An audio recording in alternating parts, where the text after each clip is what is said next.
수강생 여러분, 안녕하세요. 지난 시간은 대우그룹과 김우중 회장에 대하여 살펴보았습니다.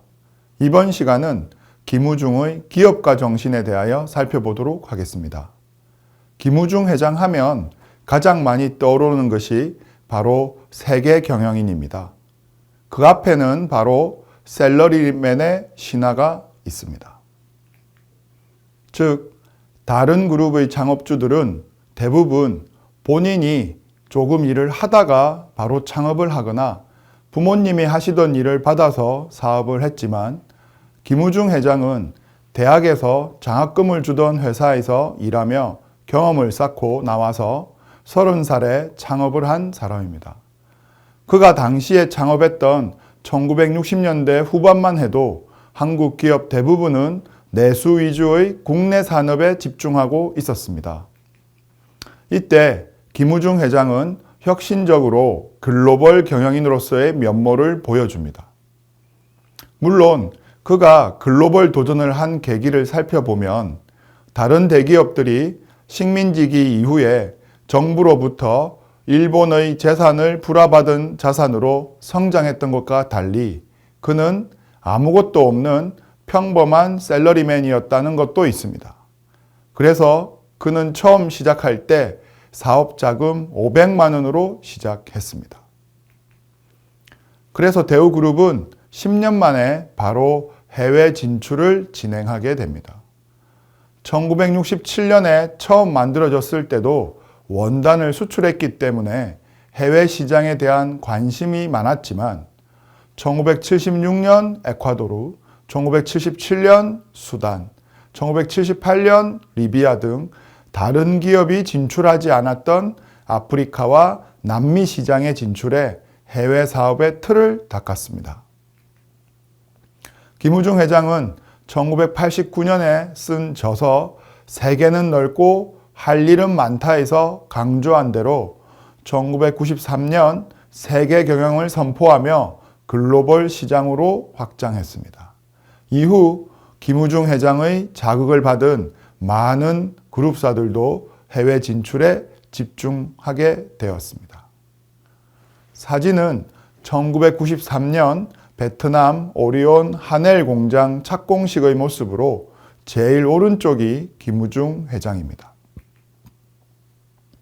또한 1970년대에는 남들이 가지 않았던 아프리카에 많이 진출했다면 1990년대에는 지난 시간에 잠시 언급했던 소련 연방의 해체로 인해 동유럽 국가들이 몰락하면서 민영화된 공기업들을 인수하며 진출하기 시작했습니다.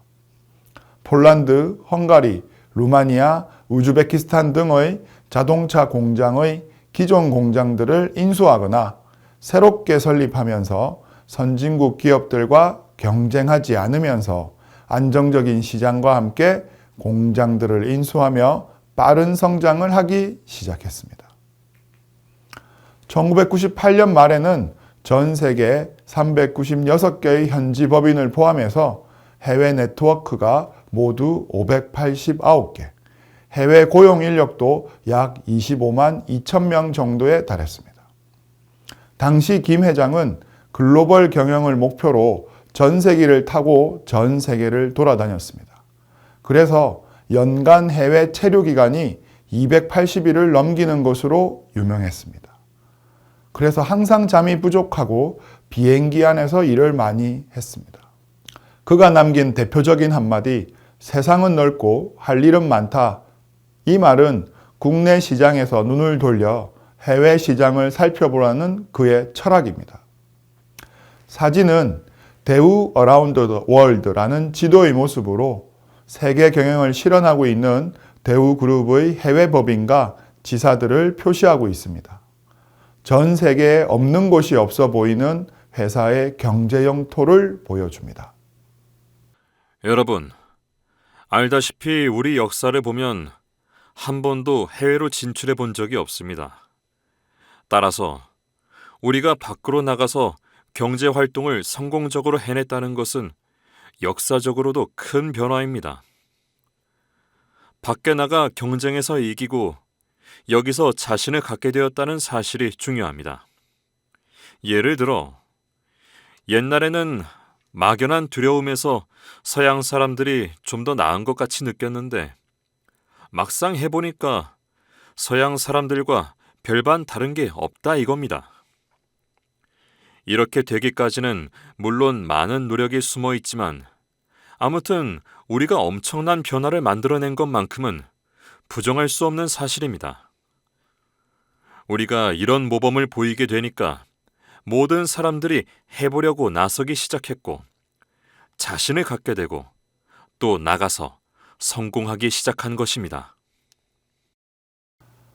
1991년 7월 23일 신입사원과의 대화 중에서 김우중 회장은 세계 경영에 대한 포부를 밝히고 있습니다.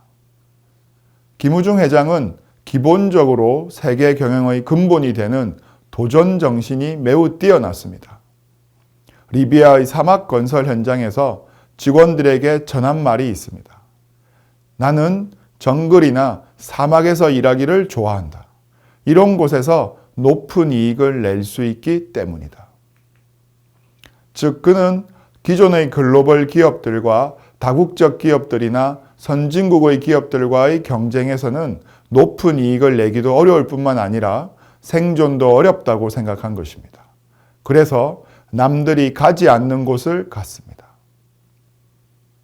그는 리비아에서 성공한 이후에 약 20년 동안 1990년대까지 리비아의 도로 3분의 1을 건설하고 주택 15,000채를 짓고 학교도 270개를 건설하는 성과를 얻게 됩니다. 리비아 대수로 공사는 한국의 동아건설이 그리고 리비아의 도로와 주택, 학교는 대우건설이 건설하여 리비아는 한동안 친한파, 즉 한국을 매우 좋아하는 나라였습니다. 이러한 창업주의 모범은 결국 직원들에게도 전파되었습니다. 이는 아프리카나 동남아 밀림의 오지 또는 잠들지 못하는 열대야 속에서도 독충들과 싸운 대우 직원들의 신념과 지지하는 힘이 되었습니다. 대우그룹에는 엄청나게 많은 사람이 있었습니다.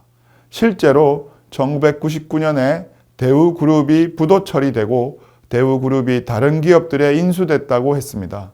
그런데 기업들의 상황에 따라서 인수한 기업의 모든 직원과 모든 해외 네트워크를 전부 인수할 수는 없었을 것입니다. 대우그룹이 부도가 나면서 다른 기업에 인수될 때 많은 대우그룹 직원들은 다시 한번 도전하자는 생각으로 회사에서 하던 업무 또는 그 지역을 그대로 유지하면서 거기서 새로운 사업을 많이 하게 됩니다. 그래서 구리 사업을 해서 돈을 많이 버신 분들도 있고 철강 사업을 해서 크게 성공하신 분들도 있습니다. 지금도 현지에서는 한국의 대우그룹 출신자라는 이름을 가지고 비즈니스를 하시는 분들이 참 많습니다. 해외에 나가보시면 대우그룹에서 일하신 분들이 많습니다. 내 생활을 가만히 들여다보면 나는 나보다 남을 위해 살아온 것이 아닌가 하는 생각이 듭니다. 6.25 때는 집안을 먹여 살렸고 기업도 나보다는 남을 먹여 살리기 위해 하는 것이 아닌가 싶어요. 아침에 일어나면 피곤하고 죽을 지경일 때가 많았습니다.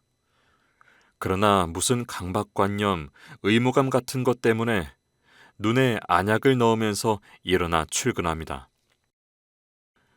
출근 때 직원들 쏟아져 들어오는 것 보면 가슴이 막힐 만큼 답답합니다. 직원이 월급쟁이만 8만 명, 일용 근로자까지 합치면 자그마치 12만 명입니다. 식구들까지 계산해 보면 50만 명이 나한테 매달려 있구나 하고 생각해 보십시오. 저 사람들이 나 믿고 회사 믿고 나오는 것이기 때문에 실망시켜서는 안 되겠다는 생각이 가슴을 억누를 때가 많아요. 그래서 뛰고 또 뛰는 거죠. 1985년 5월 1일 월간조선 5회 인터뷰에서 그의 끊임없는 도전 정신이 어디서 나오는지를 알 수 있습니다. 세계 경영과 도전 정신을 가장 많이 지지하는 것을 살펴보면 여기에는 땀과 노력을 아끼지 않는다는 이야기가 있습니다. 대우는 시간을 아낍니다. 하지만 땀과 노력은 아끼지 않습니다. 늦게 출발한 우리 회사의 가장 효과적인 무기는 젊음입니다. 대우그룹의 직원들에게 했던 말처럼 그는 후발주자로서 기존의 대기업들과 싸우지 않고 세계 시장을 찾고 정부의 정책에 순응하면서 사업했습니다. 그러면서 그는 수백억의 부채가 있을 만큼 운영에 어려움을 겪었던 한국기계를 정부의 요청으로 인수했습니다. 1970년대 수백억이면 엄청난 큰 금액입니다.